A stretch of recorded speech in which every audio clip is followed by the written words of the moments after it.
The big, beautiful mansion on Hillcrest Drive looked like heaven from the outside. Tall white pillars, shining glass windows, and wide green lawns made it a place many people admired and wished to have. Everyone believed the owners, Mr. and Mrs. Okoye, had the perfect life. But deep inside that grand house, a silent storm was brewing. Richard Okoye, a successful businessman, worked hard to build his empire. He had everything: cars, houses, businesses, and respect. Yet, what he didn't have was peace in his home. His marriage to Genevieve, once filled with love and laughter, had grown cold. They hardly spoke, hardly touched, and hardly saw each other. Genevieve, a beautiful woman in her early 30s, felt lonely and forgotten.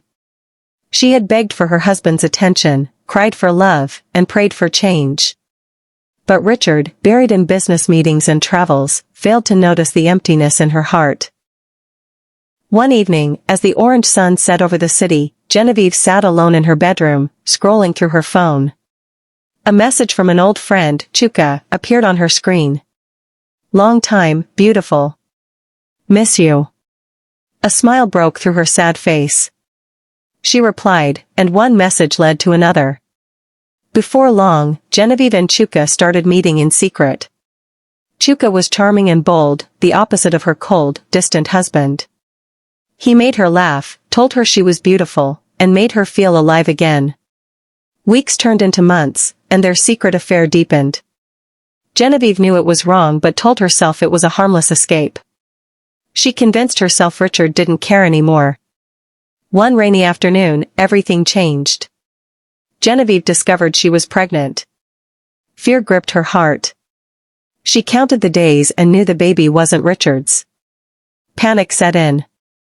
She considered ending the pregnancy but lacked the courage.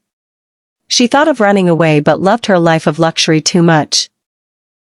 After days of sleepless nights, she made a dangerous decision. She would lie. She would pretend the baby was Richard's. When she told Richard the news, his face lit up for the first time in years. "A baby? Really?" he said, his voice filled with surprise. Genevieve nodded, faking tears of joy. Richard hugged her tightly. "Thank you," he whispered. Genevieve's guilt weighed heavy on her, but she smiled and nodded. As months passed, Genevieve played the role of a happy, expectant wife while continuing her secret meetings with Chuka.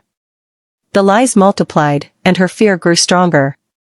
A mysterious number began calling her, threatening to expose her secret if she didn't pay. Terrified, she tried to cut ties with Chuka, but he refused. He wanted money and promised to tell Richard the truth if she didn't continue helping him. Genevieve felt trapped in a cage she had built for herself. The day of delivery came. Richard rushed her to the hospital and stayed by her side. When baby David was born, Richard wept tears of joy. "He's perfect," Richard said, holding the child. Genevieve's heart cracked. The guilt was unbearable, but she said nothing. Back at the mansion, Richard became a loving father. He spent more time at home, bonding with his son. Genevieve noticed how peaceful and happy Richard looked with David. She wondered if she should confess, but fear stopped her. One evening, while Richard played with David in the garden, a brown envelope was delivered to the house. Inside were pictures of Genevieve and Chuka, their messages, and proof of the affair. Attached was a short note. "Ask for a DNA test." Richard's hands trembled. His heart pounded. He called his lawyer and ordered a private DNA test without telling Genevieve. When the result came, Richard sat alone in his study, staring at the paper. Not the biological father. The world around him went silent. Anger, pain, and disbelief battled in his heart. Genevieve noticed the change in him. He stopped speaking to her. He stayed out late and returned without a word. The warm, caring Richard was gone. One cold evening, Richard confronted her. "Who is David's father?" he asked quietly. Genevieve's face went pale. What do you mean?" "Don't insult my intelligence, Genevieve," Richard growled. "I know everything." Tears filled her eyes. She fell to her knees. Richard, please. I'm sorry. It was a mistake. I was lonely. I felt abandoned. I didn't mean for it to go this far. Richard stared at her, his face a mixture of anger and sorrow. You betrayed me. After everything I gave you, you spat on our marriage. He walked out of the room, leaving her sobbing. Richard packed her belongings and gave her a letter. You have till tomorrow morning to leave this house. You leave with nothing but your clothes.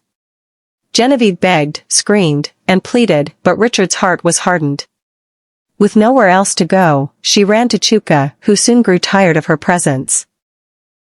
He complained about the baby's cries, the lack of money, and the new problems she brought. Within weeks, Chuka abandoned her. Genevieve moved in with Amaka, an old friend she had once looked down on. Amaka, kind at heart, took her in and cared for her and the baby. Life became hard. Genevieve, who once had maids, drivers, and fine things, now hawked baby clothes in the market to survive. One hot afternoon, Genevieve fell seriously sick. She was rushed to a small clinic, where the doctor warned she needed rest and proper care. Lying on a worn-out bed, she scribbled a letter to Richard. Dear Richard. I know I don't deserve your forgiveness, but I beg you, please take care of David if anything happens to me. I have made terrible mistakes. I am truly sorry. Genevieve. Amaka sent the letter. When Richard read it, his heart softened. He thought of the innocent boy who called him daddy. He decided to visit. At Amaka's house, Richard found Genevieve weak and pale. She smiled faintly when she saw him. Thank you for coming, she whispered. I came for the boy, Richard said. Please, don't let him suffer, she pleaded. Tears filled Richard's eyes. I'll take care of him, he promised. Genevieve smiled one last time before closing her eyes forever. Richard buried her quietly. No crowd. No noise. He took David home and raised him like his own. Years passed, and Richard later married a kind woman named Miriam, who loved David dearly. David grew into a bright, respectful boy. Chuka's life, meanwhile, crumbled. He lost his job, friends, and health. He became a beggar, sitting by roadside bars, drinking and regretting. One evening, Richard sat alone, watching David play in the garden. He thought of Genevieve, the lies, the pain, and the lessons. Money can't buy peace, he told himself. And even the rich also cry.